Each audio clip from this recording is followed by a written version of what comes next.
ચોક્કસ. અહીં પ્રશ્નોના જવાબો અને સમજૂતી આપવામાં આવી છે. 96. પ્રેરણાત્મક પ્રક્રિયામાં નીચેનામાંથી કઈ સંકલ્પના શ્રેણી સાચી છે? બી. જરૂરિયાત ઈરણ પ્રતિક્રિયા. સમજૂતી. જરૂરિયાત ઈરણ પ્રેરણા ઉત્પન્ન કરે છે, જે પ્રતિક્રિયા વર્તન તરફ દોરી જાય છે. 97. નાણાંની જરૂરિયાત એ પ્રેરણનું ઉદાહરણ છે.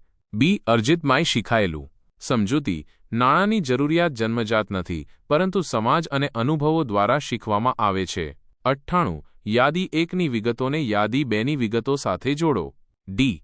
IV3-2I. સમજૂતી. શરીર સંતુલન. હોમિયોસ્ટાસિસ બર્નાર્ડ અને કેનન. જાતીય વ્યવહારમાં મગજની ભૂમિકા ફ્રેન્ક બીચ. વેન્ટ્રોમીડિયલ કેન્દ્ર માઇનસ બ્રોબેક. સ્થાનિક ઉદ્દીપનનો સિદ્ધાંત વોલ્ટર બી. કેનન. 99. મેસ્લોના સિદ્ધાંત મુજબ લોકો આત્મ-આવિષ્કારની જરૂરિયાત સુધી કઈ રીતે પહોંચે છે?